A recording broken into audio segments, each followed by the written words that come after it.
ಇಂದಿರಾ ಮನೆ ಅಡಿಗೆಗೆ ಸುಸ್ವಾಗತ. ಇಂದಿರಾ ಮನೆ ಅಡಿಗೆಯಲ್ಲಿ ಇವತ್ತು ನಾನು ಪಾಲಕ್ ಪನ್ನೀರ್ ಮಾಡ್ತಾ ಇದ್ದೀನಿ.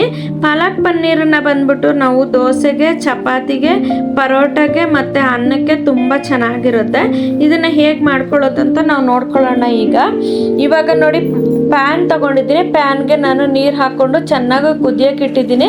ಕುದ್ದಿದಾದ್ಮೇಲೆ ಪಾಲಕ್ನ ಚೆನ್ನಾಗಿ ಬಿಡಿಸ್ಕೊಂಡು, ಕಡ್ಡಿ ಇಲ್ಲದೆ ಬಿಡಿಸ್ಕೊಂಡು, ಅದನ್ನು 3-4 ಸರಿ ತೊಳ್ಕೊಂಡು ಅದನ್ನು ಹಾಕ್ತಾ ಇದ್ದೀನಿ. 2 ಕಟ್ಟು ಪಾಲಕ್ ಹಾಕಿದ್ದೀನಿ ನಾನು.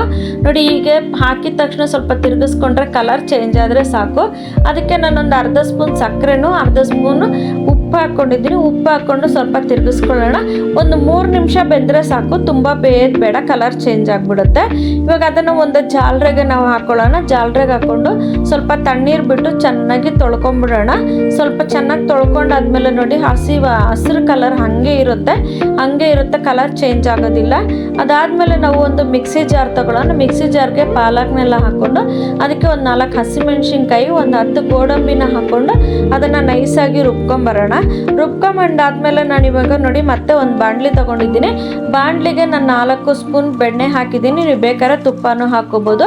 ನೋಡಿ, ಇವಾಗ ಅದಕ್ಕೆ ನಾನು ದೊಡ್ಡ ಸೈಜಿನ ಈರುಳ್ಳಿನ ಸಣ್ಣಗೆ ಪುಡಿಯಾಗಿ ಕಟ್ ಮಾಡಿ ಹಾಕಿದ್ದೀನಿ. ಈರುಳ್ಳಿ ಸ್ವಲ್ಪ ಮೆತ್ತಗಾಗೋ ತನಕ ತಿರುಗಿಸ್ಕೊಳ್ಳೋಣ. ಅದಕ್ಕೆ ನಾನು 1 ಸ್ಪೂನ್ ಶುಂಠಿ ಬೆಳ್ಳುಳ್ಳಿ ಪೇಸ್ಟ್ ಹಾಕ್ತಾ ಇದ್ದೀನಿ.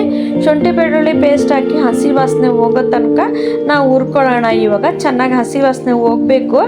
ಹೋದ್ಮೇಲೆ ನಾವು ಒಂದು ದೊಡ್ಡ ಸೈಜಿನ ಟೊಮೆಟೊ ತಗೊಂಡು ಸಣ್ಣದಾಗಿ ಪೊಡಿಯಾಗಿ ಕಟ್ ಮಾಡಿ ಹಾಕ್ತಾ ಇದ್ದೀನಿ.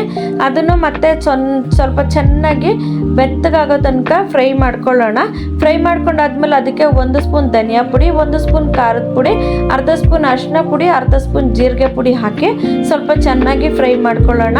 ಸ್ವಲ್ಪ ಖಾರ ಎಲ್ಲ ವಾಸನೆ ಹೋಗೋ ತನಕ ಫ್ರೈ ಮಾಡ್ಕೊಳ್ಳೋಣ ಮಸಾಲೆಗಳು.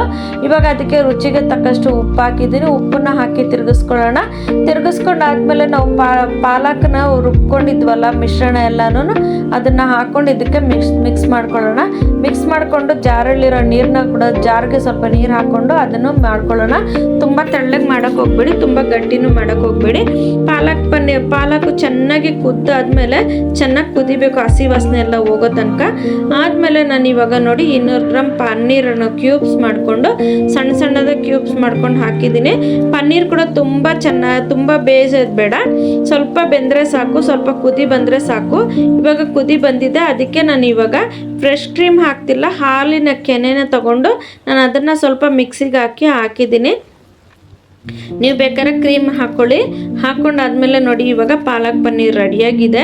ನೀವು ಮಾಡಿ ನೋಡಿ ಹೇಗೆ ಅನ್ನಿಸ್ತು ಅಂತ ಕಮೆಂಟ್ ಬಾಕ್ಸಲ್ಲಿ ತಿಳಿಸಿ. ನಮಗೆ ಸಬ್ಸ್ಕ್ರೈಬ್ ಮಾಡೋದನ್ನು ಮರಿಬೇಡಿ. ಬೆಲ್ ಬಟನ್ ಒತ್ತಿ ನಮ್ಮ ವಿಡಿಯೋನ ಸ್ಕಿಪ್ ಮಾಡದೆ ನೋಡಿದ್ದಕ್ಕಾಗಿ ಧನ್ಯವಾದಗಳು ವೀಕ್ಷಕರೇ. ನಮಸ್ಕಾರ.